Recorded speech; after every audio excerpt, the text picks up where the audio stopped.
Salut et bienvenue dans Voyage Voyage, un nouveau podcast que je vous propose où on va parler de voyage. Bah oui, on va pas parler d'autre chose, je l'ai pas appelé Choucroute le podcast qui s'appelle Voyage Voyage, c'est que c'est un lien avec le voyage. Euh, oh là là, le mec il commence avec des vannes, c'est un enfer. Je m'appelle Mathieu, j'ai bientôt 38 ans, enfin bon allez on va dire que j'ai 38 ans, 24 avril. Je suis steward et je vous accompagne dans vos voyages régulièrement via mes vidéos sur les réseaux sociaux. J'essaie de vous rassurer si vous avez peur en avion. J'essaie de vous faire rigoler un petit peu et puis j'essaie de vous faire voyager aussi. Et dans ce podcast, on va parler voyage, mais pas forcément de mes voyages, sauf éventuellement dans ce podcast-là où j'ai décidé de faire un petit peu connaissance, ou en tout cas de vous proposer de me présenter un petit peu plus en détail et vu qu'on est en audio, qu'on est tranquille, qu'on est posé, de prendre un petit peu le temps. Voilà. J'ai eu un petit ras-le-bol des vidéos d'1 minute 30 sur Insta et TikTok. Là au moins, on peut se poser et on peut se rencontrer tranquillement. Dans un précédent podcast, je vous explique un petit peu mon parcours, ce que j'ai fait avant, ce que je fais maintenant et ce que je compte faire avec ce podcast Voyage Voyage. Maintenant, je vais vous parler de mon lien avec les avions. Pourquoi je travaille dans les avions aujourd'hui? Qu'est-ce qui a fait que je suis hyper heureux et épanoui en travaillant dans les avions, en faisant le tour du monde? Et d'où ça vient ce petit truc? Je pense honnêtement, hein, parce qu'on m'a posé la question un milliard de fois, et- mais en même temps c'est assez logique, je pense. Je pense que le fait que mon père ait été navigant m'a m'a mis le pied à l'étrier dès le départ. C'est-à-dire que depuis tout petit, je sais ce que c'est qu'un uniforme. C'est tout bête, hein, mais l'uniforme d'un steward. Alors, quand j'étais tout petit, il volait un petit peu plus qu'après, parce que bon, il était un peu plus dans l'encadrement après. Mais, euh, mais ça a toujours parlé voyage à la maison. Mon père travaillait pour une compagnie aérienne qui est très très forte. Moi, je suis un bébé de cette compagnie aérienne qui a une forte culture d'entreprise. Donc j'ai baigné là-dedans. J'ai baigné dans les colos de cette compagnie aérienne. J'ai voyagé grâce à cette compagnie aérienne. Je vous raconterai un petit peu après, mais on a été expat grâce à cette compagnie aérienne. Bref, il y a tout un truc qui fait que j'ai vraiment baigné dedans. Ma mère est écossaise. Donc tout petit déjà, on faisait pas mal d'allers-retours en Écosse, voir mes oncles, tantes, ma grand-mère, donc, quand j'étais tout petit, parce qu'elle est partie quand j'avais 3 4 ans, si je dis pas de bêtises. Donc on a pas mal voyagé et j'ai eu la chance assez jeune de faire aussi des vols long courriers. Moi, mon premier long voyage, ça a été l'Australie. Je devais avoir 7 ans, 6 ans, 7 ans, 8 ans, enfin par là. 24 heures d'avion avec une escale de 1 ou 2 jours à Hong Kong. Euh, et je pourrais pas vous décrire mon vol, parce que je me rappelle pas du tout, mais je me rappelle de quelques flashs. Je me rappelle des écrans de télé, parce qu'il n'y avait pas des écrans de télé sur chaque siège à l'époque, hein. C'était genre des écrans pour tout le monde. Je me rappelle du petit coin fumeur. Il y avait des gens qui allaient fumer dans un coin, dans un galet. Je me rappelle aussi de l'ambiance tamisée de l'avion. Le vol de nuit, vous savez, c'est une espèce d'ambiance particulière. On est dans le noir, mais il y a quelques petites lumières ici ou là. C'est assez magique, surtout quand t'es gosse. Il y a un truc particulier. Et puis, il y a cette odeur aussi. L'avion, ça a une odeur. Euh, alors, c'est sûr que ça sent pas le jasmin. Mais mais il y a un truc. Je sais pas, enfin, moi, c'est ma petite Madeleine de Proust. C'est une odeur que j'adore qui. Peut-être l'odeur de l'uniforme de mon père aussi, hein. Il y a un truc avec tout ça. Il y en a qui vont me dire, oui, j'ai senti le kérosène. Oui, bah, certainement. Mais je sais pas, moi, je sais pas. Il y a un truc. L'odeur de l'avion. Euh, ça, ça m'a, ça m'a vraiment marqué. Je me rappelle de notre arrivée à Hong Kong.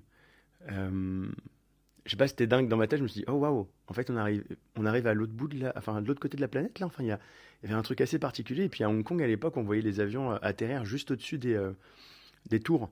Donc ça aussi, c'était impressionnant. Donc voilà, moi j'ai ces images-là. Et puis après, j'ai ce voyage en Australie pendant 2 mois, parce que j'ai de la famille là-bas, du côté de ma mère. Je pense que ça m'a pas mal bouleversé. J'ai eu ce voyage aussi au Canada, quelques années plus tard, puis à l'île Maurice un peu plus tard. Et en 2002, on part vivre en Angleterre. Et tous les mois, je faisais l'aller-retour Paris, euh, pour regarder un lien avec les copains, les copines, la famille et tout ça. Donc pendant 3 ans, j'ai vécu là-bas. Et puis la quatrième année, j'ai vécu là-bas que le week-end. Donc je faisais mes allers-retours vendredi et dimanche. Et là, l'avion, c'était devenu vraiment mon moyen de locomotion, je sais pas, mon transport en commun, entre guillemets. Je faisais pas mal de fois la navette. Euh, et l'avion, pour moi, c'était la maison, quoi. L'aéroport, c'était la maison. Il y avait un truc avec les hôtesses, les stewards qui nous accueillaient à bord avec un grand sourire, avec cette élégance, avec cette manière de parler propre à notre corporation. En fait, je crois qu'on a un truc avec le savoir-vivre, avec le côté attentionné et intentionné. Enfin, quoi qu'il en soit, c'est un voyage, c'est pas anodin un voyage. On va au-dessus des nuages, on va voler là-haut dans le ciel, je sais pas, il y a quelque chose de tellement magique à être là-haut que, voilà, pendant mon adolescence aussi, je pense que ça m'a pas mal touché. Et mon frère, mon grand frère, il a 10 ans de plus que moi, il a été steward saisonnier. On appelle ça aussi PCB, donc personnel complémentaire de bord. C'est un job d'étudiant absolument dingue, où tu es steward ou hôtesse de l'air le temps d'un été. Il l'a fait sur plusieurs saisons. Et à mes 18 ans, ma mère, elle me dit, bon, il faudrait peut-être que tu te trouves un petit job d'été. Tu sais que Damien, il a été steward, tu te rappelles? Je dis, bah ouais, ça avait l'air trop bien. J'ai trop envie de le faire. Bah vas-y, fais-le. Alors ça, c'est vraiment un truc dans ma famille. Quand t'as une idée, même si elle a l'air farfelue, mes parents, ils vont toujours me dire, bah vas-y, fais. Juste fais. Tu sais, genre, ils ont confiance, fais. Et ça nous a toujours aidés, mon frère, ma soeur et moi. Et donc j'ai passé les sélections et ça a marché. Donc j'ai été steward à l'âge de... J'avais 19 ans et 21 ans, si je dis pas de conneries. Et là, j'ai découvert le métier.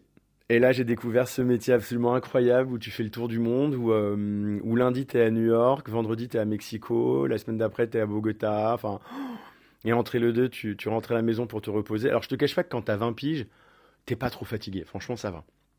Quand tu commences le job à 30 ans, comme je l'ai vraiment fait, parce que j'ai vraiment commencé ma vraie de vraie carrière en tant que steward à 30 ans, là, voilà, les jet lag, tu les sens un petit peu, voilà. Enfin, tu vois, pas tant les jet lag, mais le travail de nuit, les décalages et tout, ça commence à piquer un petit peu.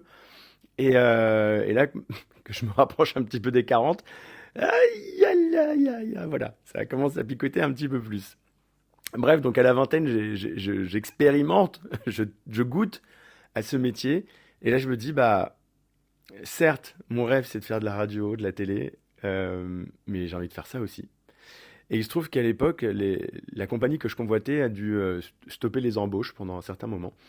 Et je me suis dit, bon, c'est triste, mais c'est pas très grave parce que je veux aller réaliser mon premier rêve, faire de la radio, faire de la télé. Je vous en parle dans le podcast qui est juste avant, si ça vous intéresse. Donc je l'ai fait pendant, allez, 8-10 ans. J'ai adoré, adoré, adoré. Et un jour, je prends l'avion pour le Canada dans le cadre de la radio pour laquelle je bossais. Et là, genre, j'étais quasiment en train de pleurer dans l'avion. J'étais comme genre, ma place, j'étais comme Lolo, tu sais. J'étais comme, c'est ma place là. En fait, ma place, elle est à la fois dans l'audiovisuel et à la fois dans les avions. Et là, ça me manque, j'y suis pas. Il faut que je travaille dans les avions. Et quelques mois plus tard, je contacte un copain qui était stew avec moi saisonnier et qui a continué là-dedans. Je lui demande quelques conseils, il me dit, mais vas-y, fonce, là, c'est maintenant, les sélections, c'est en ce moment. Ah bah, j'y suis allé. Et j'ai eu énormément de chance, j'ai été pris. Je vous passe tous les détails, hein, des sélections, des trucs, des machins. Si vous voulez, vous me direz, je ferai un podcast là-dessus. Mais j'ai eu cette chance d'être sélectionné et de changer de vie à 30 piges, tout en gardant un pied, bien sûr, dans l'audiovisuel. Hein, sinon, je serais pas là en train de faire un podcast. J'ai continué à faire des voix off pour des pubs, à faire un peu de télé, à faire des vidéos pour des marques et tout ça. Et puis, bah, j'ai mes vidéos surtout sur TikTok, Instagram et tout ça. Et voilà, bientôt 8 ans que je suis un steward heureux. Heureux, fier. Euh, je suis toujours heureux d'aller bosser. Je suis aussi heureux de rentrer à la maison et de venir me reposer à la maison et de retrouver mes proches, mais je suis toujours content de partir en escale. Toujours content de rencontrer un nouvel équipage, une nouvelle clientèle, d'effectuer ma mission du mieux que possible. Et ouais, aujourd'hui, je suis trop épanoui. Je trouve que c'est trop, trop bien. C'est un super métier qui demande énormément de discipline, qui est énormément, comment dire, bon, on va le dire avec des mots simples, hein, qui est crevant. Voilà, ça fatigue, faut le dire. C'est vraiment, t'as une fatigue latente. Euh, mais bon, t'as plein de petits moyens pour y remédier, hein, entre autres la sieste, des compléments alimentaires, des trucs, des machins. On en parlera dans d'autres vidéos ou d'autres podcasts si vous voulez. Mais il m'épanouit énormément. Il y a un côté toujours aussi magique. C'est-à-dire qu'il y a, encore aujourd'hui, quand je vois un coucher de soleil ou un lever de soleil à 10 000 mètres d'altitude, bah, je m'arrête 2 secondes pour l'observer, pour le regarder, pour kiffer. Il y a toujours ce moment magique dans l'avion. Même au décollage, je me dis, waouh, on est en train de décoller, c'est dingue. Et à l'atterrissage aussi. Enfin, c'est toujours magique. Et j'espère que ça restera magique pendant toute ma vie. Euh, et puis c'est cool, ça crée du lien avec les gens. Quand tu dis que t'es steward, bah, les gens ils ont plein de questions à te poser et du coup tu peux partager ton métier passion et c'est toujours cool parce que ça crée du lien avec l'humain. Et bah moi j'aime bien ça, voilà. Vous l'aurez peut-être remarqué, bah oui j'aime bien ça. Voilà, bah écoute, on va se tutoyer, hein. Ce sera plus simple. Hein. J'espère que ce podcast t'aura plu, que tu vois un petit peu plus clair maintenant dans le pourquoi du comment je suis dans les avions aujourd'hui. Euh, Si tu as des copains, des copines qui ont radicalement changé de vie pour devenir hôtesse ou steward, si tu as des copains ou des copines, même si toi tu as vécu un voyage extraordinaire, où tu as un lien très particulier avec le voyage, si un voyage a bouleversé ta vie, un voyage à l'autre bout du monde ou un voyage intime, intérieur, bah dis-le moi, envoie-moi un message sur Insta et on essaiera de faire un podcast. Alors c'est plus facile quand on est à Paris tous les deux, parce que moi je suis sur Paris. Mais n'hésite surtout pas. Voilà, merci de m'avoir écouté jusqu'au bout. J'espère que ce format te plaît. Le nouveau format arrive très bientôt avec des échanges. Et il ne s'agira pas de moi, mais il s'agira d'autres qui ont des choses trop chouettes à nous raconter. Mais en tout cas, je te remercie. Je te souhaite une bonne nuit si tu vas te coucher, une bonne journée si tu viens de te lever, un bon voyage si tu es en train d'écouter ce podcast dans l'avion. Et je te dis à très bientôt pour un nouvel épisode de Voyage. Ciao.